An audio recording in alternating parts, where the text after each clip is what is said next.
Hi, everybody. This is Kathy L. Murphy, the Pulpwood Queen, reporting live from my little cabin in the woods, Murphy's Law, here in East Texas. And we're going all the way to the Pat Conroy Center in Beaufort, South Carolina, with the Executive Director, Jonathan Hood, of the Pat Conroy Center and his interns. I cannot tell you how much I adore everything that Jonathan is doing. Pat Conroy and his whole family have been a big part of my life and my inspiration. Anything I can do for the center, I am so there if you just weren't so far away. But I hope everybody's going online and bidding on the items that our authors have generously donated to this Pulpwood Queen fundraiser. We're trying to make it higher than last year. I think at last thing it was getting close to 3,000.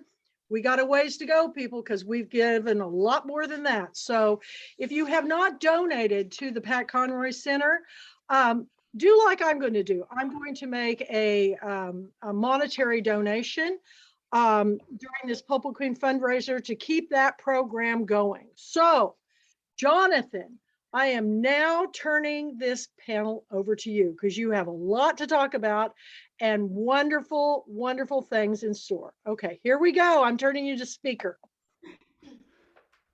Thank you, Kathy, and thank you all so much for being with us this morning. I just want to quickly take a moment to echo what Kathy has already said. You all have been fantastic supporters of our Conroy Center, giving both in terms of this treasure trove of artifacts that we now have available in the auction, and also it's wonderfully supportive, and it's a relationship we've had with the Pulpwood Queens for a few years now, which makes things possible here in Beaufort that simply would not be possible without your generosity. And it's always nice to get to spend a little time with you and share some Conroy stories as well. And I get to do that this morning, not just by myself, but with this talented trio here. And they are super eager to introduce themselves, which I'm expecting will take the full 45 minutes. And if it doesn't, we'll share some other stories as well. So who's kicking us off? Millie. Me, unfortunately. So we're introducing each other, to clarify. Just no confusion. I'm not Holland Perryman. I'm am. introducing her. All right, cool. The first student intern of both the Pat Conroy Literary Center and the Friends of South Carolina Libraries, Beaufort High School senior and student body president Holland Perryman, and her photo up there, is captain of the girls varsity lacrosse team, founder of DALO, Diversity Awareness Youth Literacy Organization, winner of the Ann Head Literary Prize for Short Story, and a book reviewer and author interviewer for the Charleston Post and Courier, the Beaufort Lowcountry Weekly, and the Southern Review of Books. Hi, guys. Hi. This is Millie, Beaufort High Junior at Beaufort High School. Yeah. She is a writer, visual artist, singer, and actress, a student in the AP Capstone program. She's also a founding member of the Beaufort High Chapter, Letters for Rose, dedicated to reducing loneliness in nursing homes and assisted living residents during the pandemic. In 2020, Millie was selected for the South Carolina Governor's School for the Arts and Humanities Summer Program for Visual Arts, and in 2021, she participated in the SCAD Summer Sessions for Visual Art, Animation, and Character Development. Wow. Yes. And this is Beaufort High senior Alisha Arora. She is a competitive dancer, the captain of the Beaufort High girls varsity tennis team, and the vice president of the Beaufort High chapter of the National Honor Society. An accomplished AP and honors student in numerous STEM courses with an emphasis on the biological sciences, she is the recipient of the Academic Excellence Award. Arora also volunteers her time with the Beaufort County Library System and teaches younger peers in the summer tennis camp and at her dance studio. Thank you so much for having us. Thank you. And just so we're clear on how famous they are introducing each other from an article about them in Beaufort Lifestyle magazine. We forgot to make intros. So they're all members of the aforementioned DALO, and we want to talk a little bit about what that is and what it does, because I think it's a story that can be very interesting to our Pulpwood Queens. So to help us out with that, we've got a little bit of visual storytelling, and I'm going to fire up our PowerPoint and get us started here. There we are. Awesome. Hey, Jonathan, I can hear you really clearly, but the girls are very soft-spoken. They might need to increase the volume a bit. Okay. Got it. They are in front of a microphone, but we'll adjust a little bit when we get to their Just part. talk loud, girls. I bet they can do that. I really bet they can. So we're here this morning at the Pat Conroy Literary Center, and I imagine there is nobody on this call who is not familiar with Mr. Conroy. But just by way of a very quick reminder, he was a New York Times best-selling author and a dear friend of the Pulpwood Queens, the author of 12 books and all 11 published during his lifetime, and then A Low Country Heart, which was published after Pat passed away. And it is that passing away that I want to mention next, because this is Mr. Conroy's final resting place, and many of us have gotten to go out there and see it. It has become a sort of literary pilgrimage site. As you can see from the photo, I hope, lots of little artifacts get left out there, pens and pencils and note cards, tiny basketball, eyeglasses, coins, which is a military tradition. And by virtue of all those artifacts, we know that dozens and potentially hundreds of people visit the site every single year. And Pat sort of knew that was going to be the case, and he was very thoughtful about deciding where he wanted to be buried. So much so that we've come to think of it really as Pat's last act as a teacher, that this too would be a lesson that he had to share. Of all the places that Pat might be buried, he's buried in a fairly rural location. He's out in St. Helena Memorial Gardens, which is on St. Helena Island, 2 sea islands out from where we are here in Beaufort. And he is actually buried more or less behind the St. Helena Branch Library, a beautiful, beautiful library out there that serves the Sea Island communities. But the library, the cemetery, and all of the surrounding territory out there is actually part of what was historically known as the Penn School and now Penn Center. And this was a school that was established during the American Civil War as a location where the newly freed, formerly enslaved peoples could be educated by teachers who had come down from the north for that very specific purpose. And it was a beautiful model of what successful education could look like post-Civil War. But then it got kind of quiet out at Penn Center for a long, long time until the 1960s, when Pat Conroy was a student here at Beaufort High School, as these three are right now. At that time, in the 1960s, Penn Center was one of the few places in the country where blacks and whites and people of color could safely gather together. And because of that, it became a haven of activity during the American Civil Rights Movement.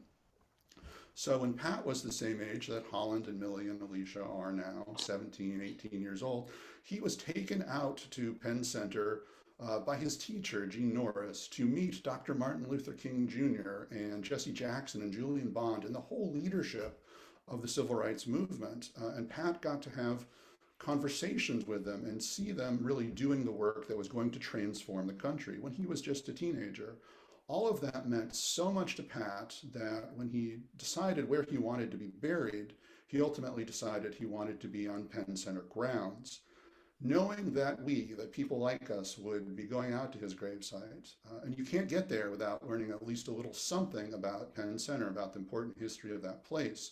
So that's why we think of it as Pat's last act as a teacher. This was not an easy thing to do, by the way. Mr. Conroy is a Roman Catholic white guy, and he is buried in what is historically a Gullah cemetery, an African-American Baptist cemetery. So Pat Conroy is effectively integrating a cemetery. That takes a lot of special permission. But he knew it was worth it. He knew this was important. Yes. I hate to interrupt, but the slides aren't changing. We're still on the first one. We're still on the first one. Yeah, everybody's emailing in there. The slides aren't changing. Yes. What slide are we seeing right now? Are we seeing first something one. that says March 4th? We're still on the first March one. 4th. Yes. Are you seeing one that has 3 small photos on it? Or are you seeing I'm seeing March you 4th and all the gala? girls. Just us. Oh, well, that's not helpful. No, I'm sorry. Let me escape and see if I can stop our screen share and reshare. Okay. Give me 1 second. Thank you. I'm sorry to interrupt, but No, that's all right. I think it's a screen sharing issue. What are you all seeing on screen right now? the Pat Conroy Literary Center on one side with 3 pictures and the March 4th on the right side. So we're 4 down. We're at number 6. Yes. And we So haven't I had just 2, 3, laser- 4, 5. Okay. Well, let's stick in this view then, which is not ideal, but we'll make it work. Okay. Yes. So we did that one. There's Pat and his There many we books. There's go. Pat's grave site for those of you who didn't get to see it. Sorry about that. And this is the aerial view map. So Pat, excuse me, is in St. Helena Memorial Gardens, which we see at the bottom part of the map, which is more or less behind that beautiful library. But all of that territory out there is part of what historically was the Penn School. And there's a photo of Penn for you. This is where Pat was taken when he was 17 years old, the same age our interns are today. He was taken out there by his high school English teacher, Gene Norris, a great mentor of Pat's young life, to meet all of these important figures in the civil rights movement. And that was really transformative to Pat and informed his decision to want to be buried out at Penn Center. So that brings us then to this slide, and we'll just stick with this view. Yay, which I thank can you. see. So we'll adjust our plan accordingly. Yes. So when the Conroy Center was created after Pat passed away, we realized pretty quickly that we wanted to do something with the idea of March 4th, that Pat Conroy had passed away on a day that is also a sentence that literally tells us to continue to March 4th in his absence. And Maura Conley, the Conroy Center's original employee, and I came up with the idea of creating a March 4th program, an educational program at Penn Center on the anniversary of Pat's death. And this was for us going to be not a day of mourning, as it so easily could have been, but a day of education, a day of honoring the major themes of Pat Conroy's writing life through programs that would be about social justice and conservation and education and storytelling and all of the things that Pat had dedicated his life to, both as a teacher and as a writer. And so we created March 4th as an event in 2017, really kind of making it up as we go along. And we had a very small group of presenters: Drew Lanham, a master naturalist, dear friend of ours, Victoria Smalls, who at that point was the historian at Penn Center, and Margaret Evans, who is now the publisher of Low Country Weekly, magazine here in Beaufort, but was Pat Conroy's assistant when he was writing beach music and is deeply tied to Pat's story. And we had about 60 people show up for that original March 4th, almost all of them from right here in Beaufort County, so primarily a local audience. And members of Pat's family were there, and it was a very special day for all of us just to get to share this moment. And we noticed that many of our attendees, even though they were local to Beaufort County, had never been to Penn Center before.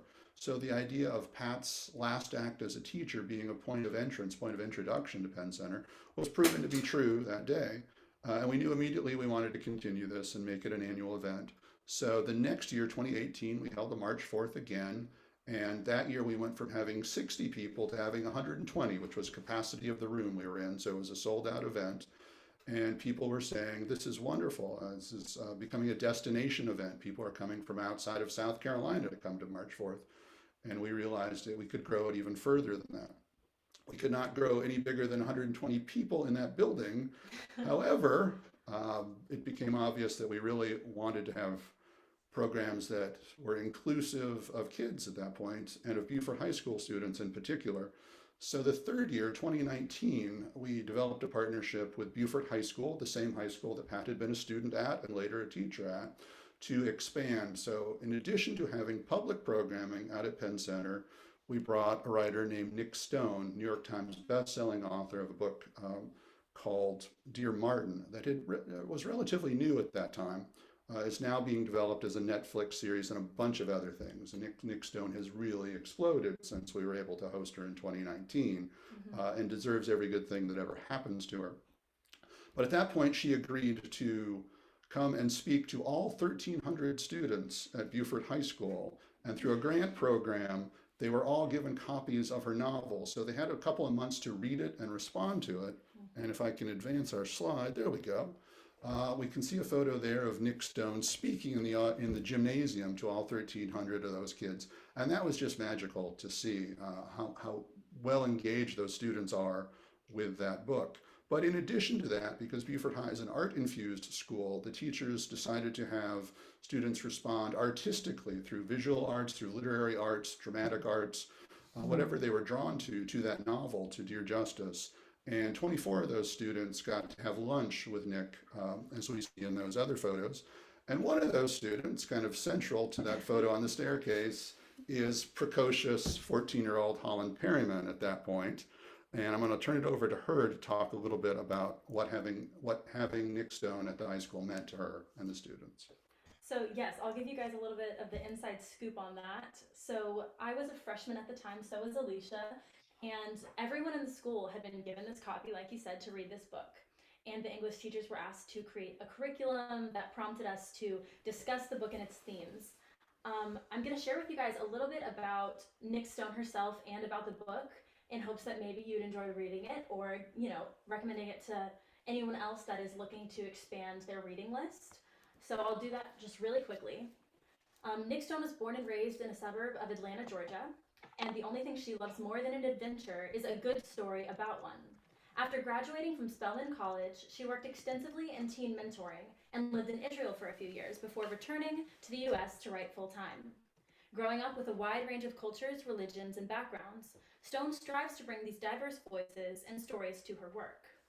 And now a little bit about the book, just so you truly understand what it meant to have this book being read by all 1,300 of the Beaufort High students. So Dear Martin, this is what it's about. The protagonist, Justice McAllister, is top of his class, captain of the debate team, and set for an Ivy League education. But none of that matters to the police officer who puts him in handcuffs. He's eventually released without charges or an apology, but the incident has Justice spooked. Despite leaving his rough neighborhood, he can't seem to escape the scorn of his former peers or the attitude of his prep school classmates. Struggling to cope with it all, Justice starts a journal to Dr. Martin Luther King Jr.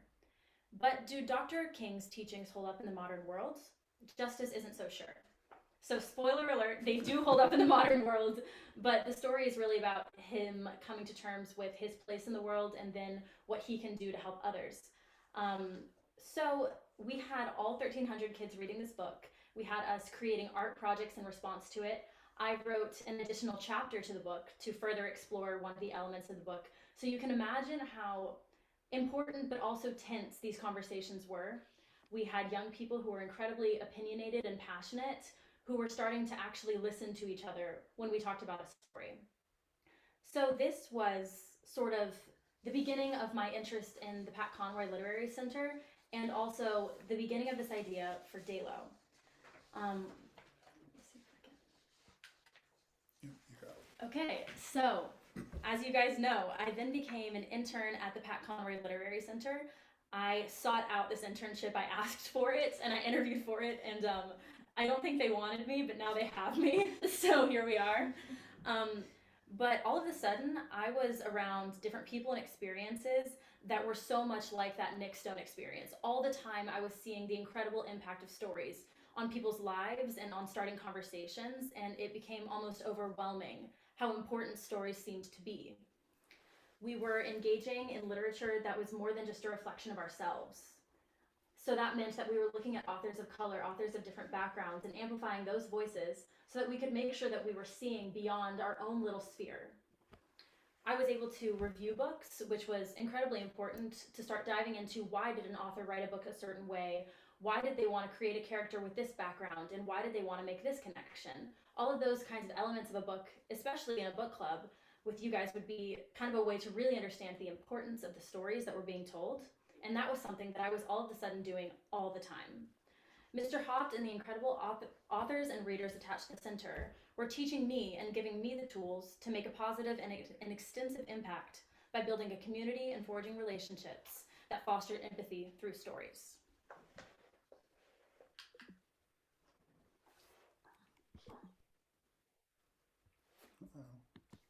Here we go.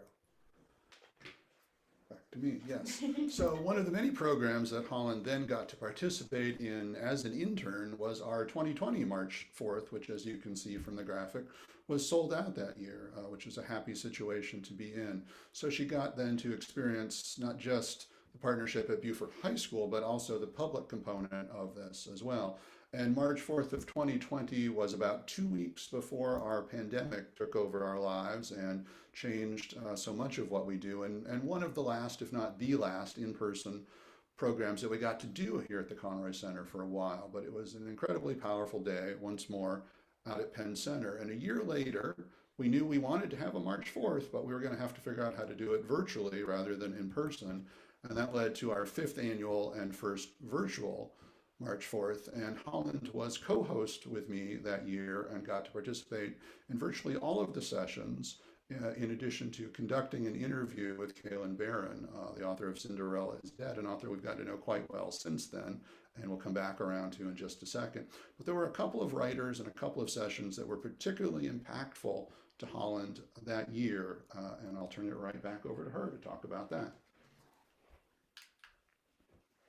So one of the opportunities that I had through this March 4th event was to introduce the contributing writers to Meeting at the Table. And Meeting at the Table is including essays and conversations about race and the history of our country and how we are charged to move forward. One of the contributing writers to this book is Anika Rose, and she is a Disney princess. She voiced Tiana in The Princess and the Frog, and you cannot imagine how excited I was to be meeting her, albeit virtually, but still meeting her and getting to talk to a Disney princess and hear her thoughts on the current situation of the day. So I was sweating, my knees were shaking, I was absolutely freaking out about to introduce her.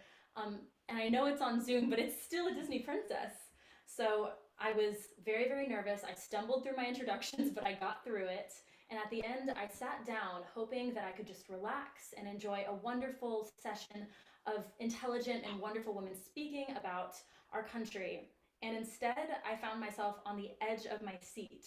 I could not relax, I could not sit still. They were saying such provocative and important things that I couldn't help but pay attention and lean in. And at one point, Anika Rose was speaking to anyone in the audience who was waiting and hoping for our country to change. And she said 4 small words to those people, and they were this: do that work yourself. She was calling anyone who wanted to see change to make that change happen themselves. So this conversation continued on past that, going into all sorts of arenas of important conversations, but I could not move past those 4 words. They kept replaying themselves in my brain over and over, even as I left and drove home back to my house. I walked into my living room and sat down with my parents, and I burst into tears because I was so upset that I hadn't already started enacting change, that I hadn't already done something. I was so upset. She said I needed to do something and I wasn't doing anything, and surely I needed to be doing something. So I was completely distraught, and my parents calmed me down and they said, Holland, she was not talking to you. She was talking to the full-grown adults who have the capability and the resources to enact this change. And Holland, you will do that someday, and that will be incredible. But right now, you just need to graduate high school. But I completely ignored all of that. And instead, I started writing up a proposal for DALO.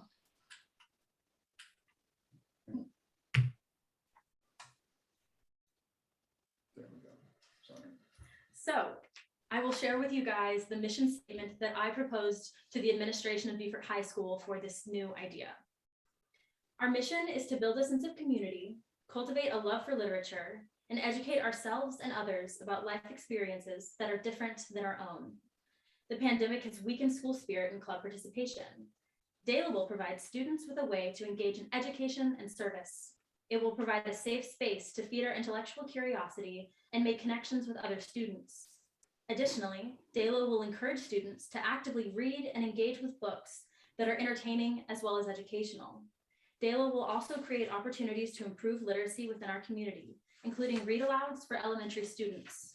Lastly, DALO is committed to educating students about diversity. We will ensure that book selection is reflective of many cultures and identities. We're not getting a change on the slides again. Yeah. Let's everybody shut our videos off. There we go. See if that helps. Yeah. Okay, There we we'll just go. have to sorry. No, No not worries. your fault. I believe that stories, both spoken and written, hold innate power to foster empathy and enact change. DALO quickly became the largest student-founded organization at my school, with a board of diverse student leaders and several community partners. DALO has led book drives for under-resourced schools and created a book club that reflects the stories of all people and organized community events for young readers. So we have 2 members of DALO sitting with us right here, and Mr. Haupt will tell you a little bit about that story of them coming on board. So since Holland had set the standard so high for what an intern could do at the Conroy Center, we realized pretty early in this process this year that we wanted to expand and include additional interns. And through the virtue of some really wonderful recommendations from their teachers, we were able to recruit Millie and Alisha to join the team, and that they were both interested or already involved in DALO was certainly part of the deciding factor too, because we want to be very supportive of growing DALO, not only here in Beaufort County, but ultimately beyond Beaufort County as well. And that meant including DALO in programs that the center was creating for public to attend. And a big one, which certainly relates to our Pulpwood Queens, is our annual Low Country Book Club convention, which is the very thing that is supported by the Pulpwood Queens auction. So this past year, for our 5th annual Low Country Book Club convention, we were able to include a bunch of writers, many of whom are directly connected to the Pulpwood Queens, but also to make sure that DALO is a key partner in what happened at Low Country Book Club convention, and that we were able to bring at least one of those authors virtually into the classroom at Beaufort High as well. And that was Tamara Winfrey Harris, author of Dear Black Girl. I will share with you guys a little bit about who that author is and what her book is about. Maybe you'd want to read it. Tamara Winfrey Harris is a writer who specializes in the ever-evolving space where current events, politics, and pop culture intersect with race and gender. Tamara is the author of 2 books, The Sisters Are All Right, Changing the Broken Narrative of Black Women in America, and Dear Black Girl, Letters from Your Sisters on Stepping into Your Power. We were able to read and get a collection of Dear Black Girl, having students read that book and engage in conversations, creating questions, and preparing for having an author come talk to us. So I'll tell you a little bit about that book. And this is what the author wrote as the excerpt. You don't know me, but I know you. I know you because I am you. We are magic, light, and stars in the universe. So begins a letter that Tamara Winfrey Harris received as part of her Letters to Black Girls project, where she asked Black women to write honest, open, and inspiring letters of support to young Black girls aged 13 to 21. Her call went viral, resulting in hundreds of letters from Black women around the globe. In Dear Black Girl, Winfrey Harris organizes a selection of these letters for young Black girls, modeling how they can nurture their future generations as Black women. Each chapter ends with a prompt encouraging girls to write a letter to themselves, teaching the art of self-love and self-nurturing. Now, I would like to share a little bit about our experience reading that book. Now, of course, I am not a Black girl or a Black woman, but what is so essential to the fabric of both the Conroy Center and of DALO is reading stories that aren't just for you or about you. It's learning about someone else's life experience, and it's being able to be empathetic towards things that you weren't necessarily aware of before you read that book. So we had some wonderful conversations in response to that book about what our school could do to better support people of color and students of color, and how we could better introduce representation in our English classes. And all of that stemmed from reading something that was maybe a little bit outside of our comfort zone. And you guys, I believe, read Bookish Broads for your book club, so I won't spend too much time going over this one, but we did have the wonderful pleasure of interviewing Marino, and I will tell you just a little bit about what that was like. You know who she is, you know what her book was about, but just to reiterate, the book was about women who have written some of our most extraordinary literary works while living in societies and cultures that tried to silence them. These women dared to put pen to paper and express the multifaceted female experience. Marino celebrates fierce, trailblazing female writers, reworking the literary canon that has long failed to recognize the immense contributions of these women. We were able to interview her, and that was part of a DALO collaboration as well. And you can see some fun pictures of Millie and I both there.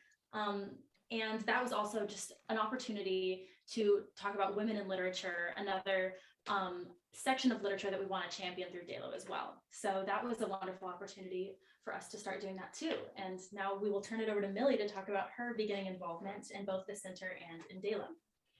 Another book we started looking at was Hell, a Book by Jason Mott. It is the winner of the National Book Award for Fiction.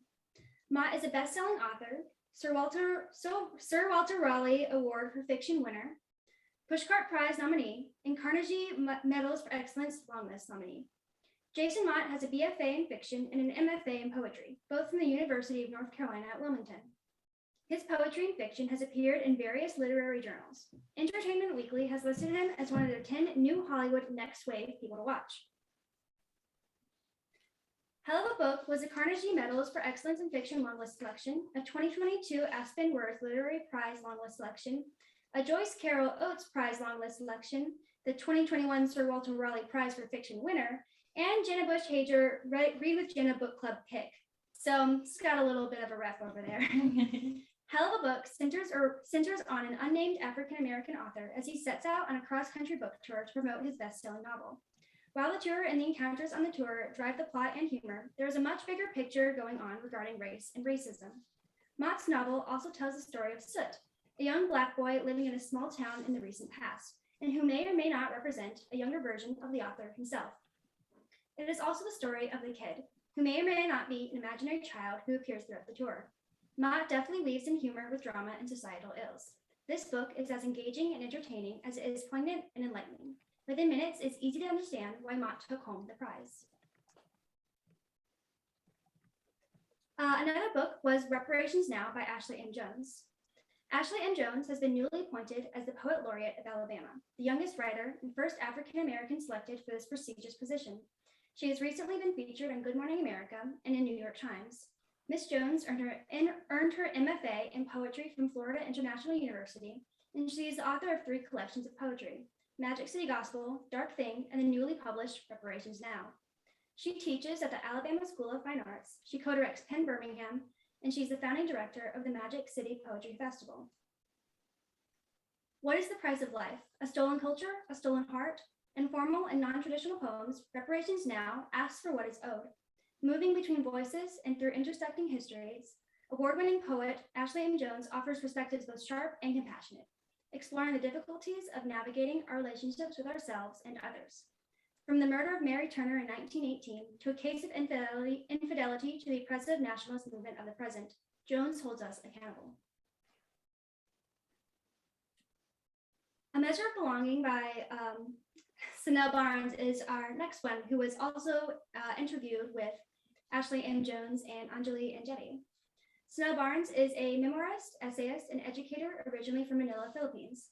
Ms. Barnes is the author of Monsoon Mansion, a memoir, and Malaya Essays on Freedom, and she's the editor of A Measure of Belonging, 21 Writers of Color on the New American South. Her work has appeared or been featured in the New York Times, Long Reads, and Garden and Gun, to name a few. She's a contributing editor at Catapult. A Measure of Belonging, 21 Writers of Color on the New American South is a fierce collection of essays that tackle the question, who is welcome, while also uplifting and celebrating the incredible diversity in the contemporary South by 21 of the finest young writers of color living and working there. From the DMV to the college basketball court to doctor's offices, there are no shortage of places of tension in the American South.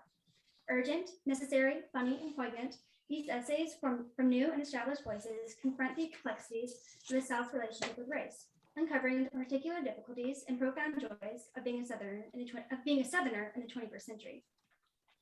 Anjali Anjeti, whose writing on politics and social justice has appeared in USA Today, Harper's Bazaar, Corner Newsroom, and elsewhere, detail the effects of partition of India on future generations in her story, The Parted Earth. Our other intern, Alisha, took a deep dive with this book and crafted questions for Anjali Anjeti, so Alisha will share this bit about The Parted Earth. Anjali Anjeti is a former attorney, organizer, and award-winning journalist. She's the author of Southbound, Essays on Identity, Inheritance, and Social Change, and the debut novel, The Parted Earth. Her writing about politics, social justice, and books has appeared in USA Today, Harper's Bazaar, Courier Newsroom, and elsewhere. Since 2017, she's been working to get out the vote in Georgia's AAPI community. In 2019, she co-founded the Georgia chapter of They See Blue, an organization for South Asian Democrats. In the fall of 2020, she served on the Georgia AAPI Leadership Council for the Biden-Harris campaign. A former board member of the National Book Critics Circle, she is a recipient of awards from the South Asian Journalists Association and the American Society of Journalists and Authors.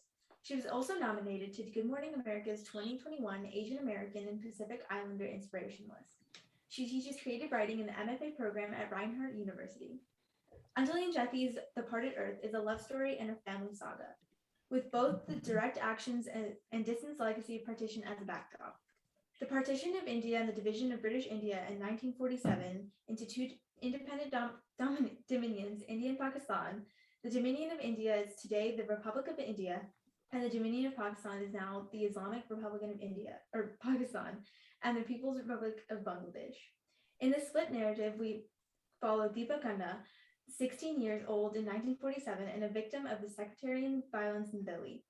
She flees to London and starts her life anew, carrying painful reminder of her lost love Amir, who now lives in Pakistan with his Muslim family. 60 years later, Deepa's granddaughter, Shan, is 41, grieving the loss of her marriage and of a pregnancy. With the help of a kindly neighbor and a box of her late father's belongings, Shan begins to piece together the mysteries of her long-lost heritage. All three of these women were interviewed at the same time, supporting each other as each answered questions and made connections and points about racism, generational trauma, and their experiences in America, particularly the American South. Talking with these three remarkable women allowed for me to grasp a greater understanding of different cultures in America and focus on their wants, needs, and traumas. This is something that has reached me personally through my internship at the Conroy Center and is able to reach others my age through DALO. Another interviewing process I had the pleasure of being part of was with the best-selling author of YA novels Cinderella is Dead and This Poison Heart by Kaylin Barron. To share a bit about Kaylin Barron, she is a best-selling author of young adult novels. She is a classically trained vocalist, and when she's not writing, you can find her listening to Ella Fitzgerald on loop, attending the theater, watching scary movies, and spending time with her kids. She lives in Ithaca, New York with her family. Cinderella is Dead is a feminist YA remix of Cinderella, which takes place 200 years after the story we know. It centers around the story of Sophia, a queer Black teenager who is about to attend a ball, where she must attract a suitor. If she fails to do so 3 times, she will never be heard from again.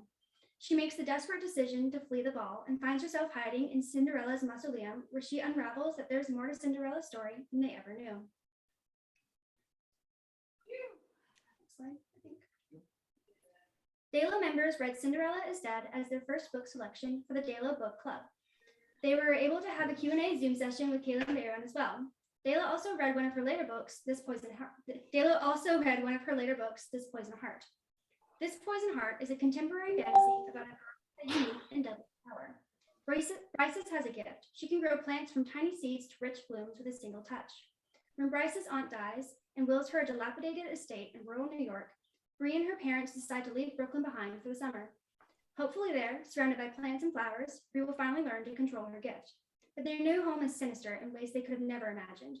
It comes with a specific set of instructions, an old school apothecary, and a walled garden filled with the deadliest botanicals in the world that can only be entered by those who share Bree's unique family lineage. In her stories, Barron focuses on queer Black women, which are a criminally unrepresented group in literature. She herself is a queer Black woman and has stressed the importance of providing stories for those who often do not get to see themselves in media. Seeing yourself in media is something that helps a reader connect with the text and find something in themselves. As a white woman myself, I'm used to seeing people like me in media, but as a queer woman as well, it was incredibly important for me to read a story of someone like Bryce's in This Poison Heart. Cinderella is Dead is the first lesbian romance that I have ever read, and it helped me feel more confident and understanding of my own sexuality. Furthermore, Barron provides a sense of casualty to her characters being gay, which is an important step in the existence of LGBTQ plus characters in media. Moreover, Barron's casual inclusion of many kinds of LGBTQ plus people in her best-selling novels has an effect on the acceptance of the queer community among its readers. Much like Barnes' book, A Measure of Belonging, 21 Writers of Color on the New American South, writing about and sharing in the experiences of a group that has been put down and does not receive much support or positive attention can help others understand people and communities they may not understand. And the existence of media like Barron's encourages those who There's have not not a seen. good time you could just not do it. That'd be great. Just don't do it, Dad. Somebody needs to mute. I'm so sorry. It's all right. The existence of media like Barron's encourages those who have not seen themselves or are just beginning to see themselves to begin to create as well. Barron says, young creative people who come from marginalized backgrounds, the world needs your creations. It needs your stories and your art and your music. These things are fundamental. All of these authors' writings coincide with DALO's mission of building a sense of community, cultivating a love of literature, and educating ourselves and others about life experiences different from our own. They incite the importance of understanding each other and supporting each other and our community. Alisha will now share some of our DALO events and initiatives that involve our community in that same spirit of storytelling and empowerment. National Honor Society of Beaufort High School partnered with DALO for the Teddy Bear Picnic in November. We had volunteers from both clubs to read to children at one of our local parks. The volunteers brought their favorite stuffed animals, blankets, and their favorite picture books from when they were a kid. We had juice boxes and snacks for everyone as well. We also had some fluent Spanish volunteers who were a great help to the Latino children who came to the event. The event lasted a couple hours and we had great feedback from the children, and the volunteers and the students enjoyed, and we would definitely do this again to encourage reading. So the purpose of the Teddy Bear Picnic was somewhat larger than just a community service on a Saturday morning. We wanted to advocate for these kids how important and fun reading could be. Showing kids how great reading could be at such a young age can convince them to read and love reading for the rest of their life. And to this day, in my own reading experience, if my first grade teacher hadn't shown me what a beautiful thing reading could mean to me, I would not have loved books this much. Reading takes me to other worlds and allows me to escape the real world, and this experience should be felt by everyone. Another way we helped encourage reading at another age was making book bundles for new teachers in our district. Members of National Honor Society and DALO partnered to make boxes of books for new elementary school teachers. Not only were we were able to provide books for children, we were able to provide books for teachers to start their classroom libraries. We provided hundreds of books and allowed children in the district to start their road to reading young. Awesome. Thank you. I want to point out that that the 7 authors that the DALO students have gotten to interact with now are major forces in Southern literature and American literature. They're in many cases the absolute best at what they do, as evidenced by Jason Mott winning the National Book Award just a couple of weeks after he was here in Beaufort. And I've known Jason for a few years. We're friends. But when I write to Jason now and we exchange about anything, his first question is, yeah, that's great, but how's Millie doing? So these kids have connections with these writers. It's not just that the writers come here and give the talk that they give anywhere else. They're very interested in knowing what DALO is and being supportive of DALO. And that's been phenomenal to see the ways in which writers embrace this idea. We would not have been able to host Kaylin Barron the second time if she hadn't had such a good time when you interviewed her, but you were able to interview her because you had questions from other students as well. So it was Holland representing a lot of voices from Beaufort High School that got Kaylin Barron to come back and work with us a second time as well. So these are not just one and done relationships. These kids are getting to really make connections with these authors in these books in really powerful ways. And that is true in our Pulpwood Queens community as well. And I want to say a special thank you to Eileen Sanchez for sending the DALO students a huge box, several huge boxes of freedom lessons, which they get to read and discuss. And now Wandra Chang is sending us a book club set of copies of her novel, Sanja, as well. So thank you both. Thank you, everybody out there in Pulpwood Queen. Yes, thank you. For supporting DALO with books and conversations with everything you're doing. Our very next March 4th, our 6th annual March 4th is coming up about 6 weeks from now. And once again, DALO will be a big part of that. We're very excited to host Jonathan Green, an artist from right here in Beaufort County, who is a graduate of Beaufort High School and a member of Beaufort High's Hall of Fame. And Jonathan was a dear friend to Pat Conroy. But on the DALO side of things, we will be talking very specifically to Rebecca Hall, a fascinating author who's written a graphic novel called Wake, A Hidden History of Slave Revolts. She had never written a graphic novel before. Her artist had never illustrated one before, and they're winning major awards and getting national news attention for an absolutely exquisite book. So she's going to be with us this year, and the DALO students will be getting to know her and her work a little better. And with that said, I'm going to turn it back over to Holland to close up this section for us before we run out of time, which we're just about to do. We have experienced wonderful progress in our community through DALO. The next step in this initiative lies beyond our school as we prepare to share our models throughout the state. We are deeply honored to be presenting at the South Carolina Council of Teachers of English Conference and the Palmetto State Literacy Association's conference. We will use these opportunities to share a blueprint to begin DALO chapters in other schools. My hope is for DALO to grow fluidly, adapting to the needs of different communities. The common threads of storytelling, literacy, and diversity will serve as our points of confluence. I've been blessed to be mentored by innovative thinkers who've brought me under their wing. My growth through the center results directly from the creativity and bravery of those who came before me. and has empowered me to envision a future where I continue that tradition. The center has created incredible opportunity throughout the community and within my life, and I can never repay those mentors, but I can pay it forward. With such incredible student leaders in our community and a statewide DALO chapter on the horizon, I hope DALO will continue to be a force for unity and change for years to come. I don't have all the answers to the difficult questions that our generation will tackle, but I do have an ability and the experience to gather people together to engage in that essential dialogue. Stories can and will change the trajectory of our country. They will be building blocks to overcome our history, heal our apathy, and forge our bright future. Thank you so much for having us. Oh my gosh, thank you, thank you, thank you. I can't tell you how inspiring this is to me and how it brings me to tears seeing our authors contributing like Eileen and Wandra. In fact, I had told Mandy earlier, I know Robert donated a case of our new work in progress. I'm going to turn around and myself, on behalf of the Pulpwood Queens, donate another case.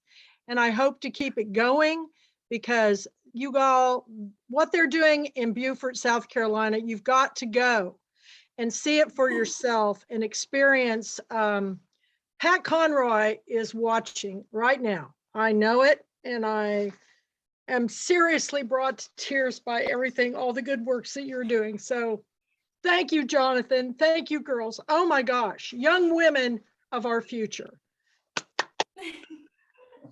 Thank you so much for having us. This has been such a pleasure for us. Well, Thank you I so cannot much. tell you how this week inspires me when you guys come on and show us everything you're doing. And I'm thinking, we can do more, Mandy Haynes. We can do more. And so Yes, we can we all, to all our authors and readers that are watching this week-long megathon, marathon, we can do so much more. Well, And I've said I want to be Holland when I grow up. that's right. She gets that a lot. I promise. We She gets want that a lot. to know where all you're going to be going, Holland, because I've been watching you all through this this high school experience, and it's very inspiring to me. If I only I'd known back in the day what you know, I think, what could I have done? You're going to set forth a pebble in a pond that's going to create a world of everybody knowing that reading is important. Thank you. Thank you. Well, thank you guys so much. I've been given a lot, so thank you. Well, I think we're out of time because next up we have David Dodson, the executive director of the Dolly Parton Imagination Library. Are we having a Saturday or what? Jonathan, Amen. thank you. I'll see you on this panel. See you tomorrow at our awards celebration. Jump on board, girls, anything you can. Thanks, girls. Thank you. so much. We'll see you in just a few, everybody, on the hour. Thank you, Jonathan. Bye-bye. Thank you all. Bid, Bye, bid, Kat. bid, everybody.